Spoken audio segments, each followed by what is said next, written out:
बंगालमध्ये खेला होणार की सत्तांतर.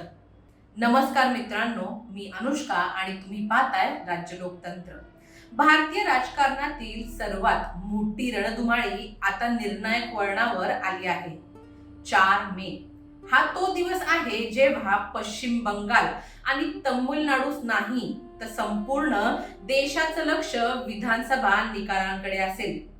विशेषतः पश्चिम बंगालमध्ये यावेळी असे काही घडले आहे ज्याने सर्वांच्याच भुवया उंचावल्या आहेत.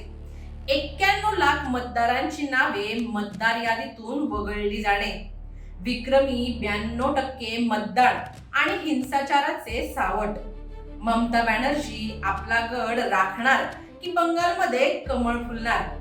आजच्या व्हिडिओमध्ये आपण याच मुद्द्यांचं सखोल विश्लेषण करणार आहोत.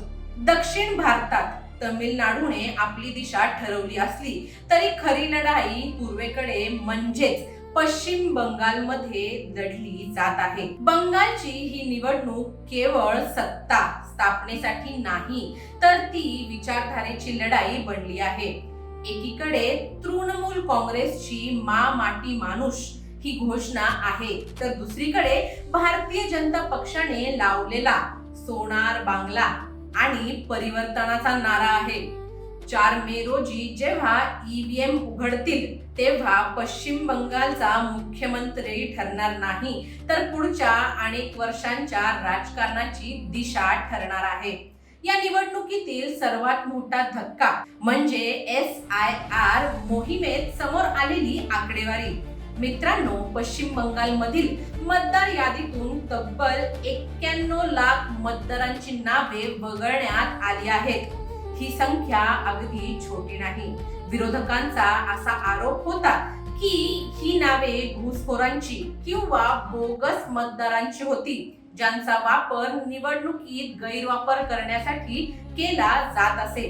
इतक्या मोठ्या प्रमाणावर नावे वगळल्यामुळे सत्ताधारी तृणमूल काँग्रेसच्या वोट बँक गणिताला मोठा धक्का बसण्याची शक्यता वर्तवली जात आहे. याचा थेट फायदा कोणाला होणार सांगा बरं? हे आता निकालातूनच स्पष्ट होईल. यावेळी बंगालने लोकशाहीचा एक नवा इतिहास रचला आहे. राज्यामध्ये ऐतिहासिक 92% मतदान झाले आहे. राजकीय विश्लेषकांच्या मते जेव्हा मतदानाचा टक्का इतका प्रचंड वाढतो तेव्हा तो अँटी इन्कम्बन्सी म्हणजेच प्रस्थापितांच्या विरोधातील संतापाचा संकेत असतो. मतदार नाराज का आहेत याची काही प्रमुख कारणे आहेत. घुसखोरांचे वाढते प्रमाण, सीमावर्ती भागातून होणारी घुसखोरी आणि त्यामुळे बदलणारे जनसंख्याकीय समीकरण स्थानिकांच्या चिंतेचा विषय बनले आहेत. हिंसाचार आणि अत्याचार, निवडणुकांदरम्यान झालेला हिंसाचार आणि महिलांवरील अत्याचाराच्या घटनांनी बंगालच्या प्रतिमेला तडा गेला आहे. संदेशखाली सारख्या प्रकरणांमुळे महिला मतदारांमध्ये मोठी नाराजी दिसून येत आहे. या निवडणुकीत भाजपने आपला सर्वात मोठा हुकुमी एक्का बाहेर काढला, तो म्हणजे CAA नागरिकत्व दुरुस्ती कायदा. भाजपने स्पष्ट आश्वासन दिलं की सत्ता परिवर्तन होताच राज्यात CAA लागू केला जाईल. त्यामुळे शरणार्थी म्हणून आलेल्या मतदारांमध्ये आशेचे वातावरण आहे.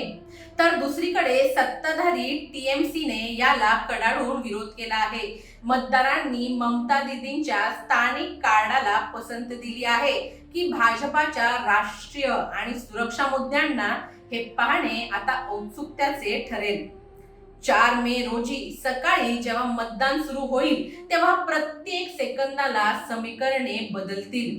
बंगालमध्ये ममता बॅनर्जींना प्रस्थापितांविरोधातील लाटेचा धक्का बसणार की त्या पुन्हा एकदा दीदी म्हणून आपले वर्चस्व सिद्ध करणार आणि तमिळनाडूत कोणाची सत्ता येणार?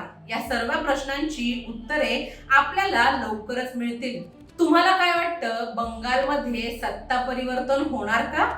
कमेंट्स मध्ये नक्की सांगा. हा व्हिडिओ आवडला असेल तर लाईक करा, शेअर करा आणि चॅनलवर नवीन असाल तर चॅनलला सबस्क्राईब करायला विसरू नका. धन्यवाद. दैनिक राज्य लोकतंत्र.